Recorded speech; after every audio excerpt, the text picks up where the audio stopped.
আসসালামু আলাইকুম গাইস, কি হয়েছিল 10 বছর আগে পার্ট 3 নিয়ে এসে পড়ছি। তো বেশি কথা না কয়ে ভিডিও শুরু করা যাক। রাফিকে মারতে যাবে এমন প্রস্তুতি নেয়। তামান্না বলো, এই হাসিব দাঁড়াও, রাগের মাথায় কিছু করা যাবে না, ওরা জানে তুমি ও মারা গেছো। হাসিব বলল, এখন কি করব তাহলে বলো। তামান্না বলল, তুমি এখন পুলিশকে ফোন দাও আর এখানে আসতে বলো। প্রায় 2 ঘন্টা পরে পুলিশ এখানে চলে আসে, কিন্তু এসে হাসিবকে খুঁজতে লাগে। এইদিকে পুলিশকে দেখে রাফি বলে ওঠে, রাফি বলল, এই বাসায় পুলিশ, বুঝলাম না কি সমস্যা। পুলিশ বলল, হাসিব কি এই বাসায় থাকে? রাফি বলল, থাকে, কিন্তু ও তো একটা খুনি। পুলিশ বলল, এত কিছু জানতে চাইনি, ওকে ডেকে দেন এখানে।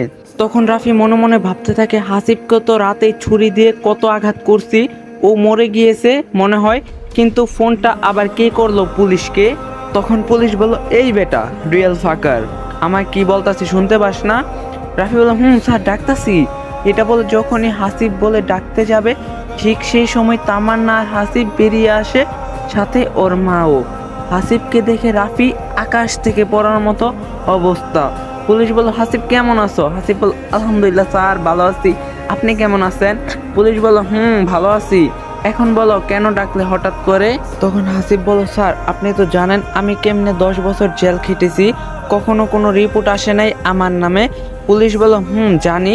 হাসিব বলল, আপনি এটাও জানেন যে আমি আমার বাবাকে হত্যা করি নাই? পুলিশ বলল, তা তো অবশ্যই, তোমাকে ফাঁসানো হয়েছে।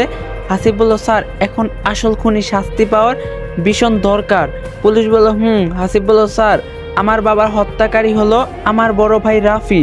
কথাটি শুনে রাফি বলে ওঠে, রাফি বলল, এই খুনি, বেশি কথা বলিস না, নিজেই খুন করে আবার আমাকে বলিস খুনি। দেখছো মা, তোমার ছোট ছেলে কি বলতাছে? পুলিশ বলল, হাসিব তোমার ভাই যে খুনি, তার কোনো প্রমাণ আছে কি? হাসিব বলল, হ্যাঁ অবশ্যই আছে প্রমাণ। রাফি বলল, প্রমাণ দেখাও যে আমি খুনি। তখন বলল, হাসিব বলল, তা তো অবশ্যই দেখাবো। এটা বলে ফোনটি বের করে সেই ভিডিওগুলো সবাইকে দেখায়। এই ভিডিও দেখে রাফি আকাশ থেকে পড়ে। ভিডিওটা দেখে ওর মা ঠাস ঠাস করে 2টা থাপ্পড় মারে, বলে, তুই তবে আসল খুনি, আর হাসিব তো এতদিন মিথ্যা অভিযোগ নিয়ে ঘুরছে। ছি ছি ছি ছি ছি, তোকে আমি কত বিশ্বাস করতাম, আর সেই তুই তোর বাবাকে হত্যা করছিস। হাসিব বলল, হ্যাঁ মা, এই হলো আসল খুনি। ঠিক সেই সময় রাফি তার প্যান্টের পকেট থেকে একটা ছুরি বের করে তার মায়ের গলায় ছুরি লাগিয়ে দেয়। রাফি বলল, কেউ আমার সামনে আসবি না, যদি আসিস তো এই ছুরি দিয়ে গলা 2 ভাগ করে দিব।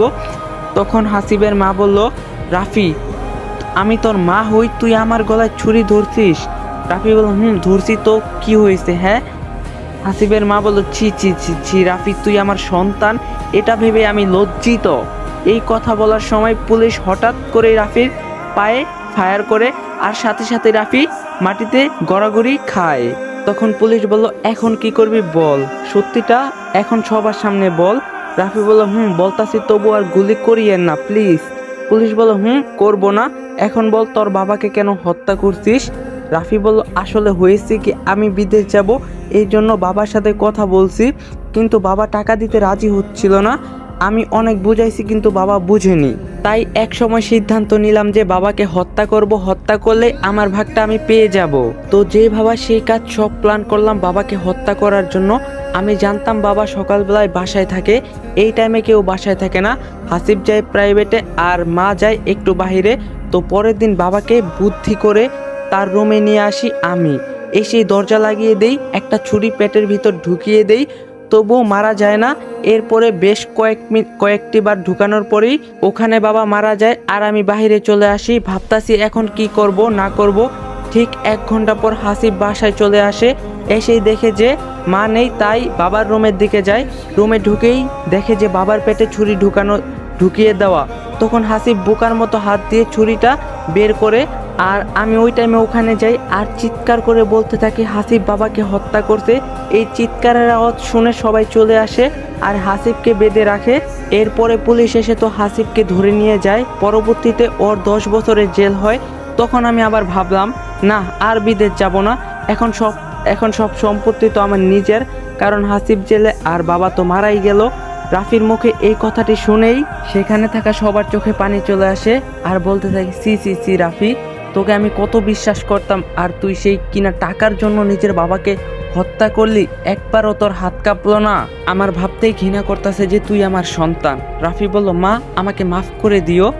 রাফির মা বলল, তোর কোনো মাপ নেই, তুই আমাকে বিধবা বানিয়েছিস, তোর ছোট ভাইকে মিথ্যা অভিযোগ দিয়ে 10 বছর জেল খাটিয়েছিস, তোর কোনো ক্ষমা নেই। আল্লাহ তোর এমন শাস্তি দিক যাতে তোর বাবার আত্মা শান্তি পায়। তখন হাসিব বলল, আমার একটি কথার উত্তর দে, কাল রাতে তুই আমার উপর হামলা করছিলি তাই না? আর হ্যাঁ, আমি যেই দিন জেল থেকে বাসায় আসি রাতের ছায়ার সাথে প্ল্যান করে আমাকে ফাঁসিয়েছিস আর বাসা থেকে বের করে দিয়েছিস। রাফি বলল, আমি কাল রাতে তোর উপর হামলা করছি, বুঝলাম না কেমনে বেঁচে গেলি, যদি মারা যাতি তবে আজ এমন হতো না। তখন হাসিব বলল, আরে বেটা, রাখে আল্লাহ মারে কে, আমি জানতাম তুই আমাকে মারার চেষ্টা করবি, তাই আমি রাতে আমার জায়গায় একটি কোল বালিশ রেখেছিলাম যাতে তুই ওটা আমাকে ভাবিস আর মারার চেষ্টা করিস। তখন রাফির মা বলে উঠল, স্যার আপনি এই সন্ত্রাসীকে আমার চোখের সামনে থেকে নিয়ে যান, ওর মুখটা আমি দেখতে চাই না। তখন হাসিব বলল, আচ্ছা বললি না যে ছায়ার দ্বারাই মিথ্যা অপবাদ তুই দিয়েছিলি নাকি? রাফি বলল, আমি ছায়াকে প্ল্যান করে এটা করছি তোকে বাসা থেকে বের করতে। হাসিব বলল, ওহ ভালো, স্যার আপনি এই খুনিকে এখন নিয়ে যেতে পারেন। রাফি বলল, মা আমাকে মাফ করে দিও আর আমার বউকে দেখিও। তখন হাসিবের মা বলল, তোর বউকে তুই দেখিস, তুই চলে যাওয়ার পর তোর বউকেও বের করে দেব, তোর বউ এইসবে জড়িত আছে এখন। এরপরে পুলিশ রাফিকে হাত পা বেঁধে জেলখানায় নিয়ে চলে আসে। হাসিব বলল, মা কাঁদছো কেন? তখন হাসিবের মা বলল, আমাকে মাফ করে দিস বাবা, কত কষ্ট দিয়েছি তোকে আমি ভাবতেই পারিনি রাফি এই কাজ করবে। হাসিব বলল, আমি সব ভুলে গেছি মা, আর ওইসব আমি মনে করতে চাই না, তুমি কান্না করিও না, আমরা আবার নতুন করে বাঁচবো। বাবা। তারপর হাসিব বলল, মা আমি তামান্নাকে ওর বাসায় রেখে আসি, তুমি ভিতরে যাও। ঠিক ওই টাইমে কেউ একজন পেছন থেকে বলে ওঠে, ওর বাসায় যেতে হবে না, ওর মা নিজেই এসেছে। হাসিব বলল, আন্টি আপনি কখন আসলেন? এই তো মাত্রই আসলাম বাবা, তুমি ভালো আছো? হাসিব বলল, জি আমি ভালো আছি, আপনি ভালো আছেন? ভালো আছি। তখন হাসিব বলল, আন্টি ভিতরে চলুন, আজ যাব না অন্য একদিন যাব, তবে আজ আইছি একটা কথা বলতে তোমার মাকে। জি আপা বলুন, কি বলবেন আমাকে? আমি চাই তামান্না আর হাসিবের বিয়ে দিতে, আপনার কি এখানে কোনো মন্তব্য আছে? এই কথাটি শুনেই তামান্না ও হাসিব দুজনের দিকে একটু তাকায়। তখন হাসিবের মা বলল, না আপা এখানে আমার কোনো মন্তব্য নেই, আপনি যা ভালো বোঝেন তাই করেন। তখন তামান্নার মা বলে উঠল, ধন্যবাদ আপা আপনাকে, কারণ আপনার ছেলে হাসিব একটা হীরার টুকরা, আমি চাই না হাতছাড়া করতে। কি যে বলেন আপা আপনি? সত্যি বলতেছি। আচ্ছা তামান্না ও হাসিব তোমাদের কি কোনো মন্তব্য আছে এখানে? সাথে সাথেই তামান্না বলে ওঠে, না আমার কোনো মন্তব্য নেই। হাসিব তোমার কোনো মন্তব্য আছে বাবা এখানে? হাসিব বলল, আমি একটু আলাদা কথা বলতে চাই তামান্নার সাথে। ঠিক আছে বলো। এরপরে তামান্না ও হাসিব বাড়ির ভিতরে এসে একটি রুমের ভিতর ঢুকে যায়। তামান্না বলল, কি বলবা? হাসিব বলল, তুমি কি আমাকে সত্যি ভালোবাসো নাকি মিথ্যা অভিনয় করতেছ? তামান্না বলল, হাসিব বিশ্বাস করো, তোমার সাথে মিশতে মিশতে কবে যে তোমার প্রেমে পড়ে গিয়েছি নিজেই জানি না, ভয়ে বলতে পারি না। তখন হাসিব বলল, আমি তোমাকে বিশ্বাস করি না। তামান্না বলল, কি করলে বিশ্বাস করবা বলো? তখন হাসিব বলল, এখন যদি ঠোঁটে কিস করো তবে অবশ্যই বিশ্বাস করব। কথাটি শেষ হতে না হতেই তামান্না হাসিবকে জড়িয়ে ঠোঁটে কিস করতে থাকে। তামান্নার এমন পাগলামি দেখে হাসিবও জড়িয়ে ধরে কিস করতে থাকে। এরপর প্রায় 4 মিনিট এগুলা করার পর বাইরে চলে আসে। তখন তামান্নার মা বলল, কি সিদ্ধান্ত নিলা তোমরা দুজন? এই কথাটি শুনে দুজনেই বলে ওঠে, আমরা দুজনেই এই বিয়েতে রাজি। এই কথা শুনে সবাই সেখানে হাসতে থাকে। ব্যাস এইখানে এই গল্প শেষ। তো গাইস আপনারা প্যারা নিয়েন না, নতুন গল্প বানানো আছে। যদি এই ভিডিওতে 2K লাইক কমপ্লিট করে দিতে পারেন তাহলে কালকে আবার নতুন গল্প আপলোড হয়ে যাব। তো ভিডিওটা ফটাফট লাইক দেন, আর চ্যানেলে যারা নতুন আছেন সবাই চ্যানেলটা কিন্তু সাবস্ক্রাইব করবেন, কারণ 20K সাবস্ক্রাইবার কাছাকাছি। তো চ্যানেলটা সবাই সাবস্ক্রাইব করে দিবেন। দেখা হইব নতুন গল্পতে। সবাই ভালো থাকবেন, সুস্থ থাকবেন। আল্লাহ হাফেজ।